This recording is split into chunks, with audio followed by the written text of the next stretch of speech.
Bapak Ibu Guru PAUD di mana saja berada. Perkenalkan, saya Beata Maria Basso, biasa dipanggil Jenny. Saya mahasiswa semester 4, kelas 2023A, program studi Pendidikan Guru Pendidikan Anak Usia Dini, Fakultas Keguruan dan Ilmu Pendidikan, Universitas Katolik Indonesia Santo Paulus Ruteng. Pada kesempatan kali ini, saya akan menjelaskan dua hal.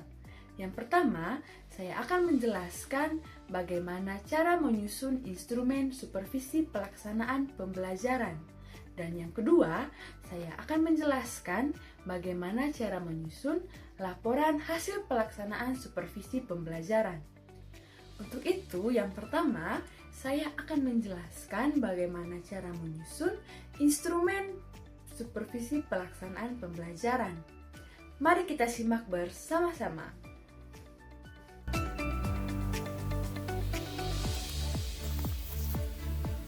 Sebelum kita menyusun instrumen supervisi, penting untuk memahami terlebih dahulu apa itu instrumen supervisi pembelajaran. Instrumen supervisi pelaksanaan pembelajaran adalah sebuah alat bantu yang digunakan oleh supervisor seperti kepala sekolah atau pengawas untuk menilai bagaimana guru melaksanakan pembelajaran di kelas.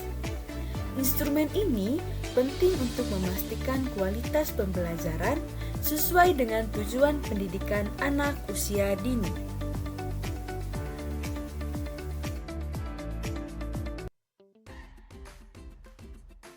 Bapak Ibu Guru di mana saja berada, dalam instrumen supervisi pembelajaran terdapat beberapa bagian penting yang harus ada, yaitu identitas supervisi, tabel penilaian, catatan rekomendasi atau tindak lanjut, keterangan skala, dan terakhir rumus atau rentang skor. Pada bagian identitas berisi data umum yang penting yang harus dicantumkan, yaitu nama sekolah, nama guru, kelas, dan hari atau tanggal. Bagian identitas ini harus ditulis di bagian atas lembar instrumen. Berikutnya adalah tabel penilaian.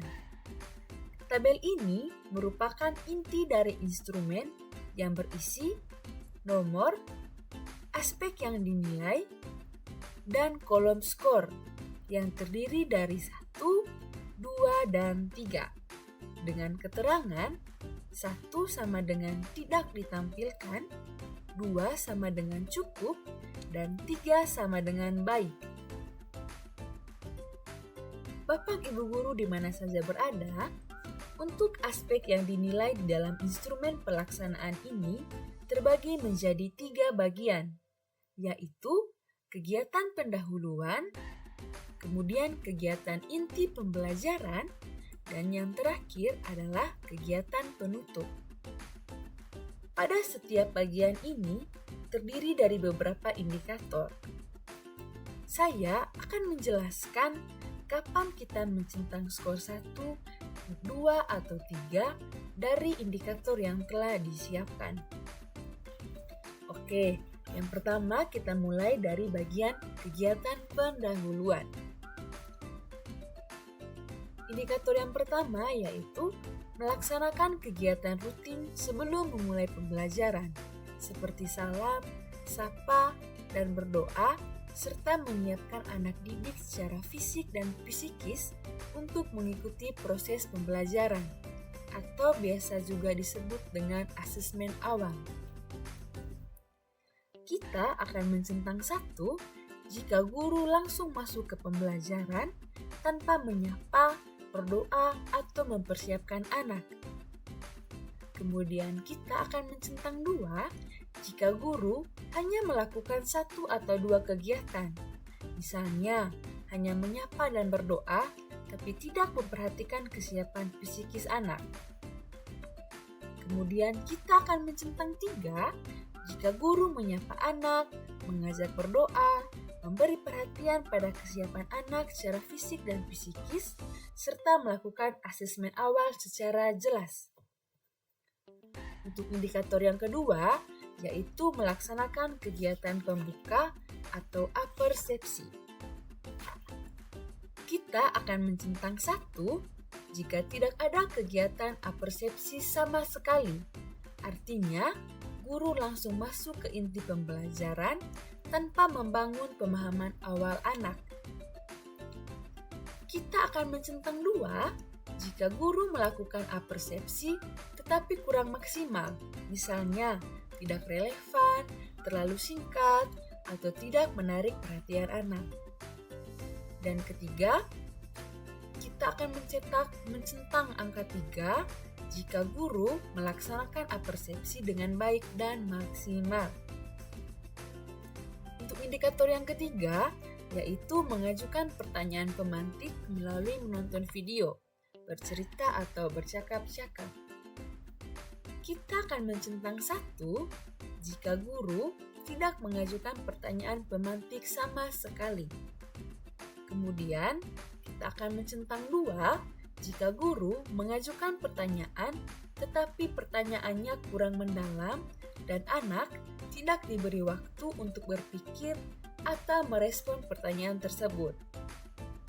Kita akan mencentang 3 jika guru menggunakan media seperti video atau cerita lalu mengajukan pertanyaan terbuka yang mengajak anak berpikir, berdiskusi, dan penasaran, maka itu sudah sangat baik untuk diberikan skor 3. Dan yang keempat, menyampaikan tujuan pembelajaran. Kita akan mencentang 1 jika guru tidak menyampaikan tujuan pembelajaran sama sekali. Kita akan mencentang 2 jika guru menyampaikan tujuan tapi terlalu umum, formal, atau tidak dikaitkan langsung dengan aktivitas anak. Kemudian kita akan mencentang 3 jika guru menyampaikan tujuan dengan kalimat yang mudah dimengerti anak dan membuat mereka tertarik.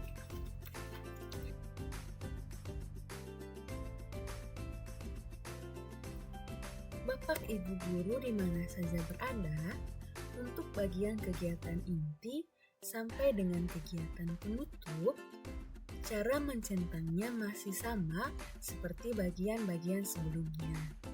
Intinya, Bapak Ibu guru yang melakukan supervisi harus benar-benar memahami arti dari setiap indikator atau instrumen yang sudah dibuat. Secara umum, kita memberi centang 1 jika guru tidak melaksanakan atau lupa melaksanakan aspek yang dinilai. Kita memberi centang 2 apabila guru melaksanakan tetapi belum maksimal atau belum konsisten. Dan kita beri skor 3 jika guru sudah melaksanakan secara utuh, tepat, dan sesuai dengan indikator yang ada. Setelah tabel penilaian, bagian berikutnya yaitu catatan rekomendasi atau tindak lanjut. Nah, pada bagian ini, supervisor bisa memberikan saran perbaikan atau penguatan untuk guru berdasarkan hasil pengamatan. Jadi di sini bisa diisi catatan rekomendasi atau tindak lanjut yang dapat diberikan kepada guru setelah supervisor melihat atau melakukan supervisi kepada guru. Nah, kemudian bagian berikutnya yaitu keterangan skala, di mana 1 sama dengan tidak ditampilkan, 2 sama dengan cukup, dan 3 sama dengan baik. Untuk bagian yang terakhir yaitu rumus dan rentang skor. Untuk rumusnya yaitu skor yang diperoleh per jumlah indikator dikali skor maksimum dikali dengan 100%. Nah, Bapak Ibu guru di mana saja berada, rumus ini digunakan untuk mendapatkan skor total dari seluruh indikator yang diamati dalam supervisi pelaksanaan pembelajaran. Skor total ini kemudian digunakan untuk menentukan kategori pencapaian guru. Apakah pembelajaran yang dilakukan termasuk baik, cukup, atau tidak baik. Untuk rentang skornya yaitu 0% sampai 33% sama dengan tidak baik, 34% sampai dengan 66% sama dengan cukup, 67 sampai dengan 100% sama dengan baik. Nah, Bapak Ibu guru di mana saja berada, itulah langkah-langkah menyusun instrumen supervisi pelaksanaan pembelajaran yang lengkap dan sesuai dengan kebutuhan PAUD atau TK. Selanjutnya, saya akan menjelaskan bagaimana cara menyusun laporan hasil pelaksanaan supervisi pembelajaran. Untuk itu, mari kita simak bersama-sama.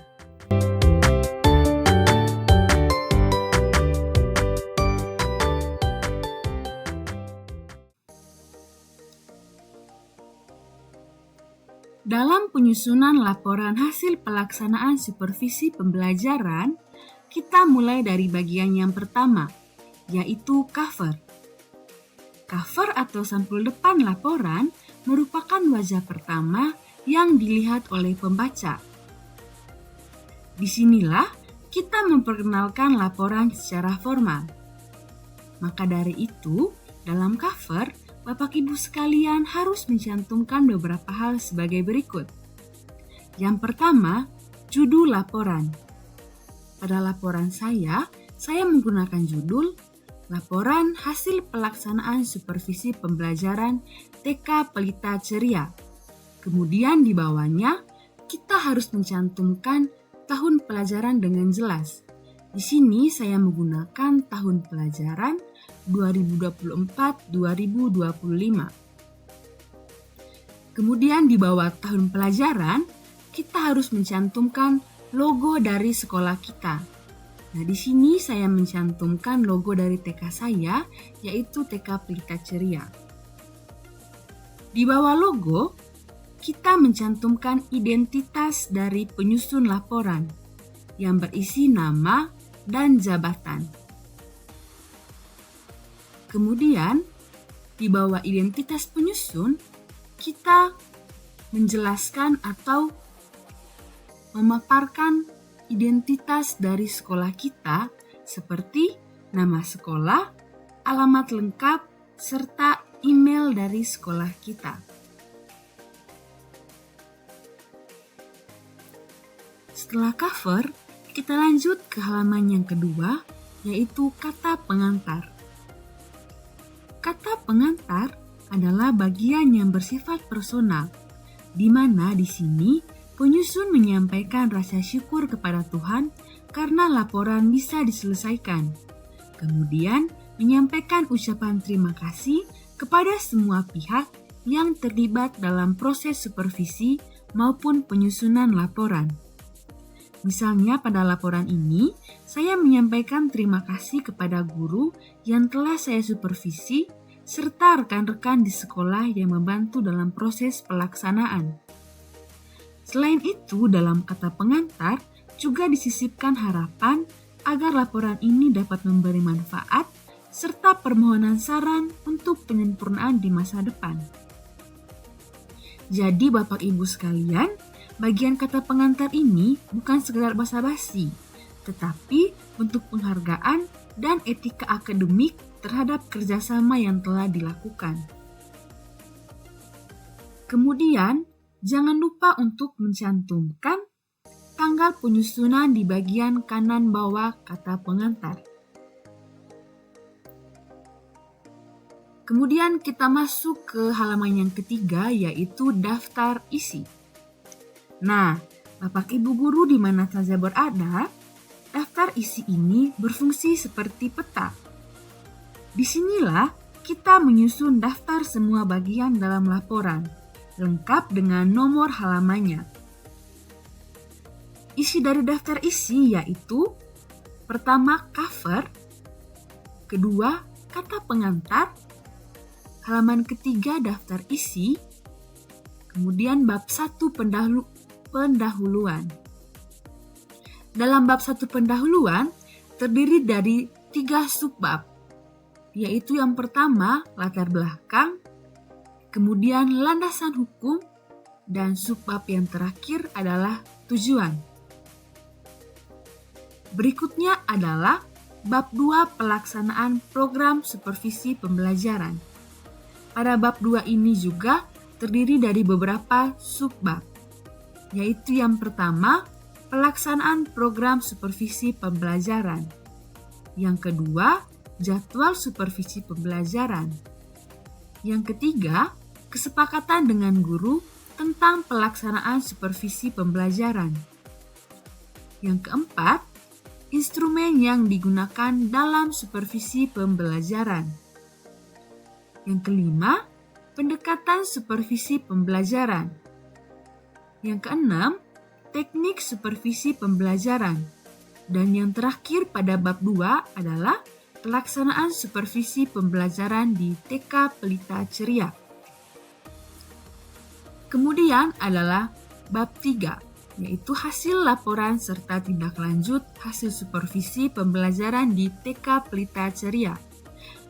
Pada bab 3, subbabnya terdiri dari 2 bagian saja, yaitu yang pertama, evaluasi hasil supervisi akademik, dan yang kedua, laporan dan tindak lanjut hasil supervisi pembelajaran. Kemudian, bab 4 kesimpulan, dan yang terakhir adalah lampiran, yang berisi instrumen supervisi yang sesuai dengan standar proses pembelajaran. Itu untuk bagian daftar isi.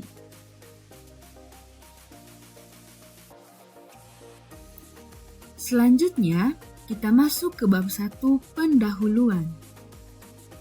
Bagian pertama dalam bab ini adalah latar belakang. Pada bagian ini, kita harus menjelaskan secara mendalam dan rinci mengapa supervisi pelaksanaan pembelajaran penting dilakukan di PAUD atau TK. Dalam latar belakang laporan ini, saya tekankan bahwa supervisi bersifat kolaboratif, mendukung, dan membangun. Selanjutnya adalah bagian landasan hukum. Bapak Ibu sekalian, supaya laporan kita nantinya mempunyai landasan hukum yang kuat, kita harus mencantumkan peraturan-peraturan penting yang mendukung supervisi pelaksanaan pembelajaran. Untuk peraturan-peraturannya, Bapak Ibu sekalian bisa melihat pada laporan saya ini. Nah, masih dalam bagian pendahuluan, bagian ketiga adalah tujuan. Pada bagian ini, kita menjelaskan tujuan dari dilaksanakannya supervisi pelaksanaan pembelajaran ini. Pada laporan ini, saya menjelaskan bahwa tujuan supervisi pelaksanaan adalah untuk membimbing guru agar dapat mengembangkan kompetensinya, memastikan pembelajaran yang dilaksanakan sesuai dengan kebutuhan anak, membantu guru dalam penggunaan media yang efektif, hingga memberikan saran-saran untuk pengembangan selanjutnya. Setelah pendahuluan, kita masuk ke bab yang kedua, yaitu pelaksanaan program supervisi pembelajaran. Bagian pertama dalam bab 2 ini adalah pelaksanaan program supervisi pembelajaran. Di sini, saya menjelaskan bahwa di TK Pelita Ceria, saya melaksanakan supervisi kepada masing-masing guru sebanyak 2 kali dalam 1 tahun pelajaran, atau 1 kali setiap semester. Mengapa hanya 2 kali? Alasannya, karena supervisi bukan hanya tentang frekuensi, tapi juga kualitas. Dengan 2 kali supervisi dalam setahun, kita memberi cukup waktu bagi guru untuk mempraktikkan rekomendasi dari supervisi sebelumnya. Dan kita juga bisa mengevaluasi perkembangannya secara berkesinambungan. Lalu bagian berikutnya adalah jadwal supervisi pembelajaran. Pada bagian ini berisi jadwal dilakukannya supervisi, mencakup tanggal pelaksanaan, serta waktu dan durasi observasi. Di laporan ini, saya menyusun jadwal berdasarkan kalender akademik. Nah, Bapak Ibu guru di mana saja berada, pada bagian jadwal ini bisa dijelaskan menggunakan tabel atau dideskripsikan seperti pada laporan saya ini. Karena pada laporan saya, guru yang disupervisi hanya 1 orang, sehingga saya menjabarkan jadwal supervisinya menggunakan deskripsi. Jika Bapak Ibu guru nantinya mensupervisi lebih dari 1 orang, maka Bapak Ibu sekalian bisa menjabarkan jadwal supervisi pembelajarannya menggunakan tabel. Selanjutnya adalah kesepakatan dengan guru tentang pelaksanaan supervisi pembelajaran. Pada bagian ini berisi kesepakatan yang dilakukan oleh supervisor dengan guru terkait rencana pelaksanaan supervisi. Nah, bagian ini penting karena supervisi bukanlah kegiatan sepihak, sehingga kita harus memberitahu guru yang akan disupervisi minimal 2 hari sebelumnya. Hal ini dilakukan untuk memberi waktu kepada guru dalam menyiapkan rencana pembelajaran dan sekaligus membangun rasa saling percaya antara kepala sekolah dan guru. Kemudian bagian berikutnya pada bab 2 ini adalah instrumen yang digunakan dalam supervisi pembelajaran. Pada bagian ini, kita mencantumkan instrumen supervisi pelaksanaan yang telah kita buat, yang dimana pada awal video tadi, saya sudah menjelaskan kepada Bapak Ibu sekalian bagaimana cara menyusun instrumen supervisi pelaksanaan pembelajaran. Sehingga Bapak Ibu guru tinggal mencantumkan semua instrumennya ke dalam laporan ini. Bagian selanjutnya yaitu pendekatan supervisi pembelajaran. Pada bagian ini, kita mencantumkan atau menjelaskan apa yang kita lakukan dalam mensupervisi. Bapak Ibu guru sekalian, di laporan ini saya menggunakan pendekatan langsung. Artinya, saya hadir langsung di kelas dan melakukan observasi secara tatap muka. Pendekatan ini saya pilih karena memungkinkan saya melihat proses belajar secara nyata, sekaligus dapat memberikan masukan langsung kepada guru. Bagian berikutnya adalah teknik supervisi pembelajaran. Pada bagian ini, kita menjelaskan mengenai teknik apa saja yang kita gunakan dalam melakukan supervisi. Nah, dalam laporan ini, saya menggunakan beberapa teknik, antara lain observasi kelas, diskusi dengan guru setelah kegiatan, dan bimbingan teknis sesuai dengan kebutuhan. Teknik-teknik ini membantu saya membangun hubungan yang positif dengan guru dan membuat proses supervisi menjadi proses belajar 2 arah. Lalu, bagian terakhir pada bab 2 yaitu pelaksanaan supervisi pembelajaran di TK Pelita Ceria. Pada bagian ini dijelaskan supervisi pembelajaran dilaksanakan harus sesuai dengan jadwal supervisi dan kesepakatan kepala sekolah dengan guru yang akan disupervisi. Setelah bab 2 pelaksanaan, kita masuk ke bab 3, yaitu hasil dan laporan serta tindak lanjut hasil supervisi pembelajaran di TK Pelita Ceria. Pada bab 3 ini terdiri dari 2 bagian saja. Yang pertama, evaluasi hasil supervisi akademik. Di bagian ini, kita menyajikan rekapitulasi dari hasil supervisi yang telah dilakukan. Biasanya disusun dalam bentuk tabel. Tabel ini berisi beberapa kolom penting, yaitu nomor, nama guru yang disupervisi, kemudian kelompok usia, hasil skor, dan tindak lanjut.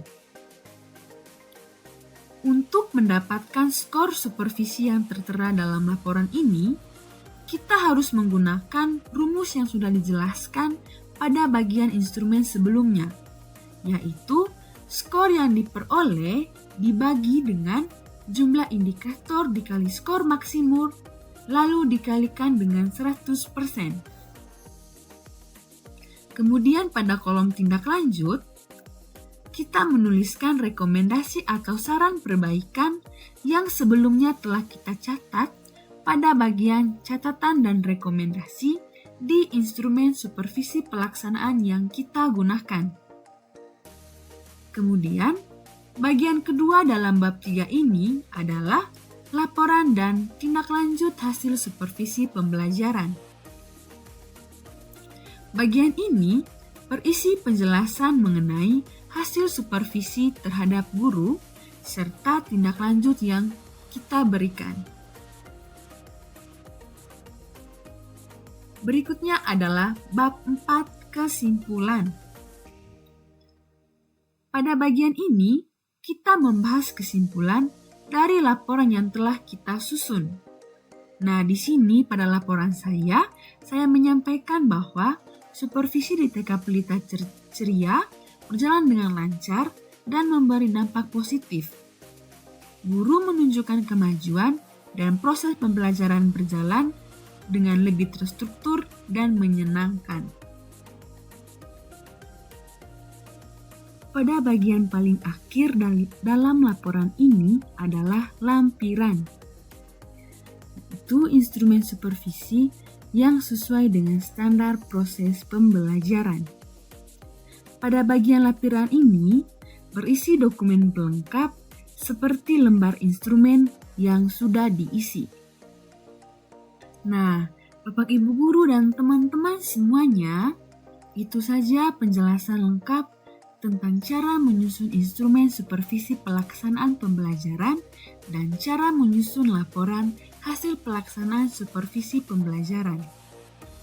Semoga penjelasan ini bermanfaat dan bisa jadi panduan yang praktis buat kita semua, khususnya di dunia PAUD yang penuh semangat dan cinta belajar. Terima kasih sudah menonton video saya sampai akhir. Sampai jumpa di video selanjutnya.